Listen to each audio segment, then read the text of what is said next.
Graça e paz, amados, tudo bem? Boa noite.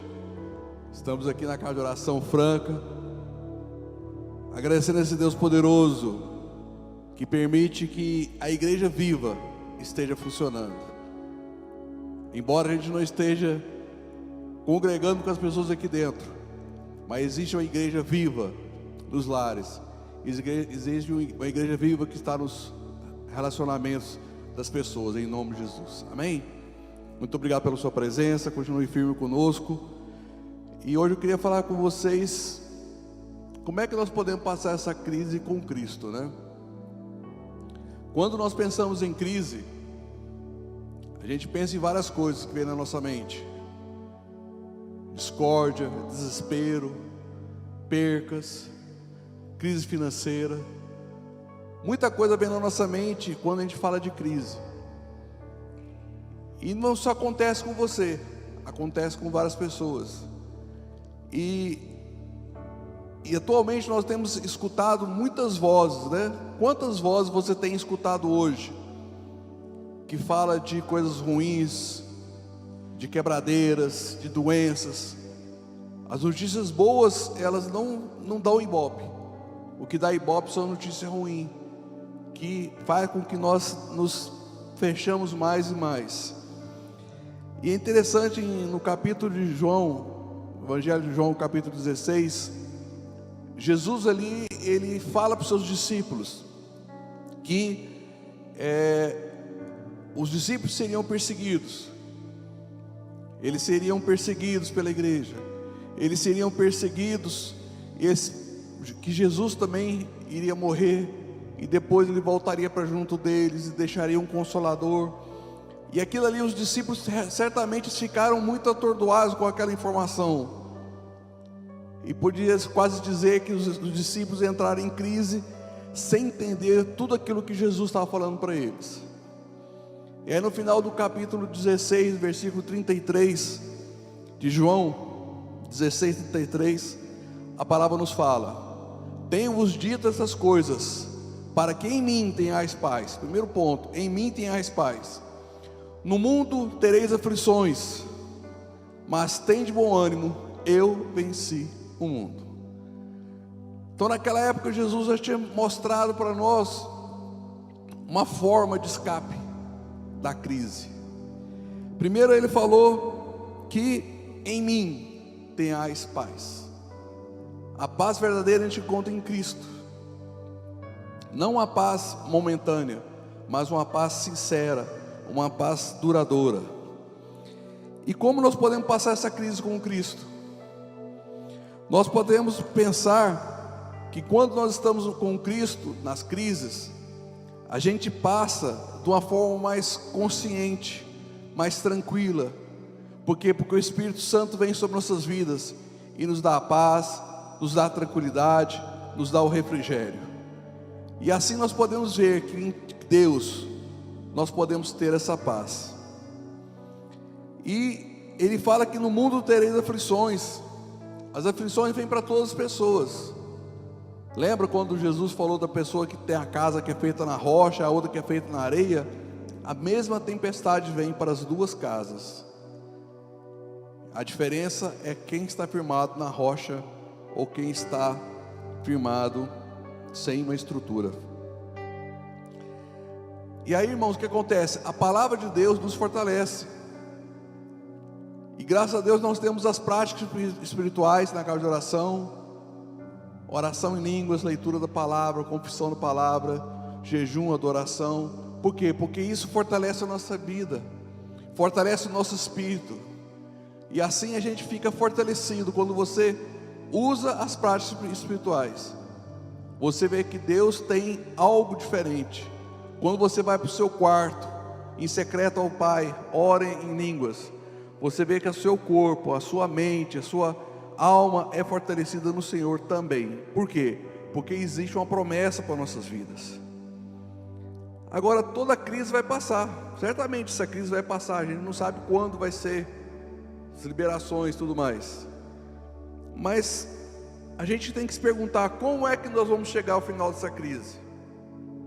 No final dessa crise você vai chegar nela com fé ou desacreditar de tudo. No final dessa crise você vai chegar casado ainda, ou vai ter separado? Porque tem muitos casais hoje que estão se encontrando nas suas casas e as crises estão vindo, porque existe uma coisa que é chamada relacionamento, que as pessoas têm que no dia a dia ali, conquistar aquele relacionamento novamente.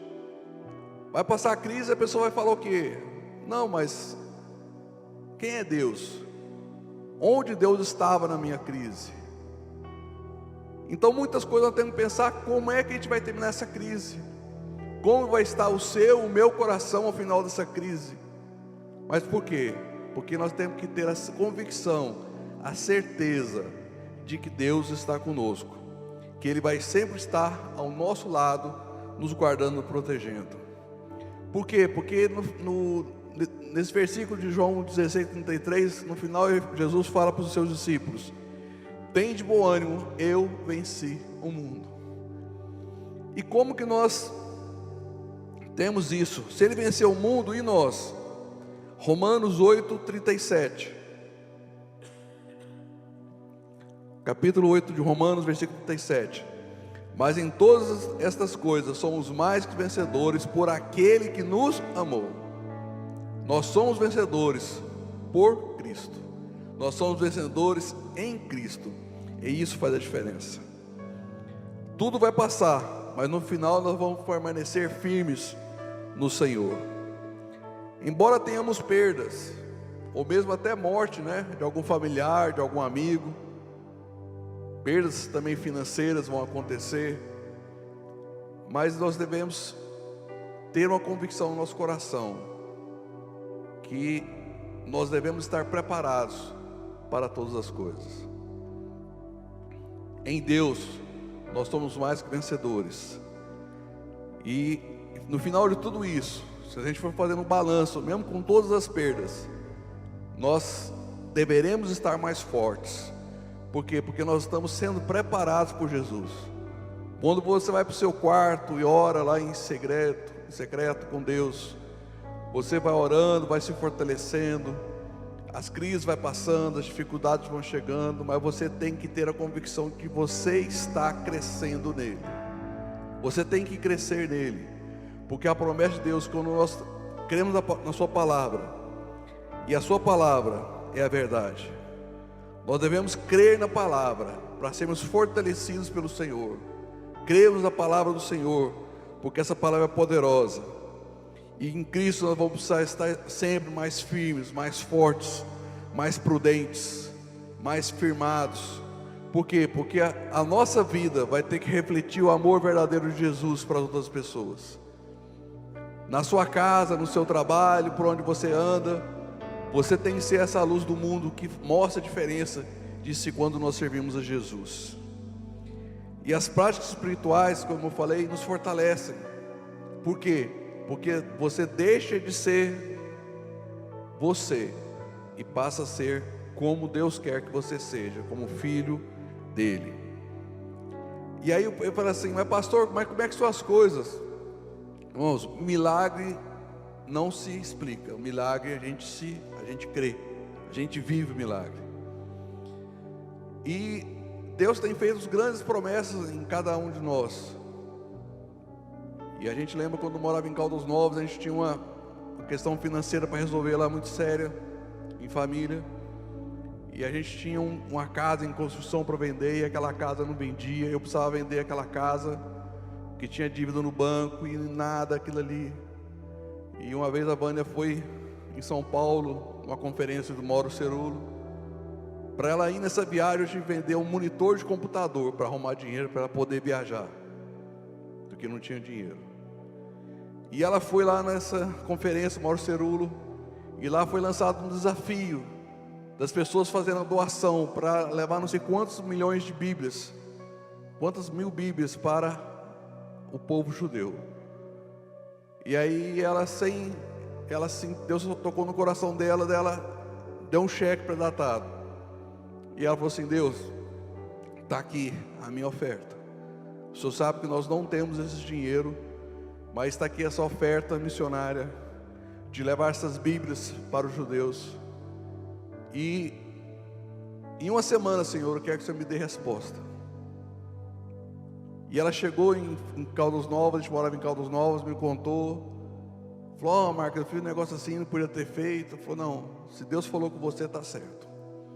Vamos confiar, vamos crer que o Senhor vai dar resposta para nossas vidas." E aí chegou na sexta-feira, à tardezinha, nada da resposta vinha. Nada da resposta vinha, e as dívidas crescendo. E aí era umas 6 horas da tarde, a gente morava em Caldas Novas, chegou uma pessoa lá, uma pessoa que tinha mudado para Caldas Novas há pouco tempo. E eu falei assim: "Você tem uma casa assim que está para vender?" Eu vi a placa lá, falou: "Tem." "Você quer quanto na casa?" Eu falei: "Quer tanto." Ele quase tirou o dinheiro do bolso para me entregar. Por que eu disse isso, irmãos? Porque na hora certa Deus tem a resposta. E Deus cumpriu a sua palavra, no momento certo, na hora certa. Quantos mais outros testemunhos nós temos de vidas que também já tiveram essa experiência viva com o Senhor, que na crise veio a resposta. Cada um tem a sua crise, cada um tem a sua dificuldade, mas o Senhor tem a resposta certa para cada um de nós. A gente precisa confiar no Senhor.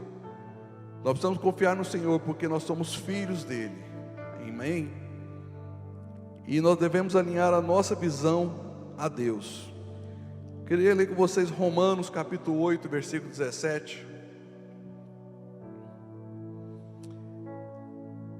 "E se filhos, também herdeiros, herdeiros de Deus e co-herdeiros de Cristo, se é certo que com Ele padecemos, para que também com Ele sejamos o quê? Glorificados." Nós somos filhos e co-herdeiros com Cristo. Isso faz a diferença, irmãos. Quando nós somos herdeiros, somos filhos, temos a consciência que o Senhor tem conosco. Existem crises, só que sempre a resposta de uma crise é um grande milagre, como aconteceu com a gente lá. Imagina o momento que Golias foi atacar Israel. Não tinha como, com aquela crise tão forte, arrumar alguém para vencer. Mas Deus tinha um milagre chamado Davi, que ele fez com que aquela crise fosse vencida através do milagre. E Davi matou Golias contra todas as chances que tinha, contra todas as expectativas humanas. Agora você imagina uma viúva lá em Serepta, na época de Elias. Ela encontrou Elias e falou assim: "Olha, eu vou fazer um pouco de comida para mim, para meu filho, a gente vai comer e vai morrer." Já existia naquela casa uma crise já findada na morte. E Elias falou assim: "Não, você vai primeiro, faça para mim, depois faça para você." Ela fez isso. O que houve naquela casa? Houve um milagre. E a farinha daquela botija não faltou para aquela família e para Elias. Imagina as pessoas quando chegaram em Jericó lá, para vencer Jericó, uma cidade fortificada. Não tinha como aquele povo judeu derrotar aquela cidade, mas existia uma palavra do Senhor, existe uma palavra de Deus para aquele povo, e eles rodearam Jericó e destruíram aquela cidade.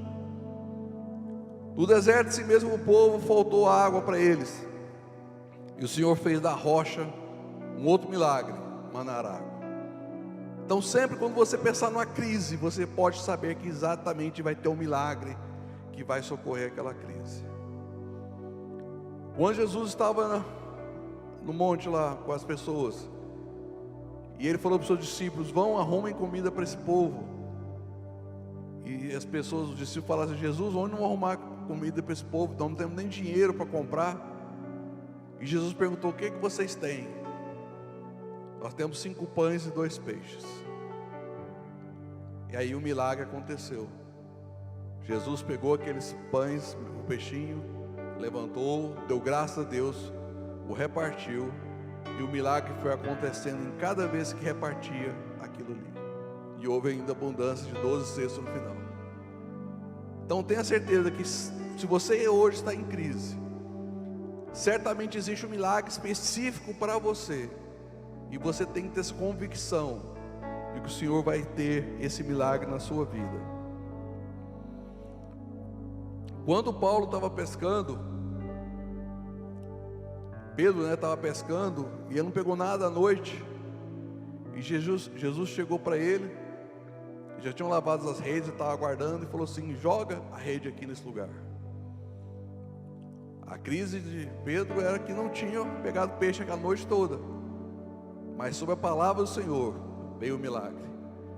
E pela palavra do Senhor ele jogou a rede no lugar que Jesus tinha orientado, e veio uma grande quantidade de peixes. E aquele milagre ali não foi só para Pedro e sua casa, foi também para os outros barqueiros também que estavam na região. Que quando a bênção vem, existe abundância, existe multiplicação.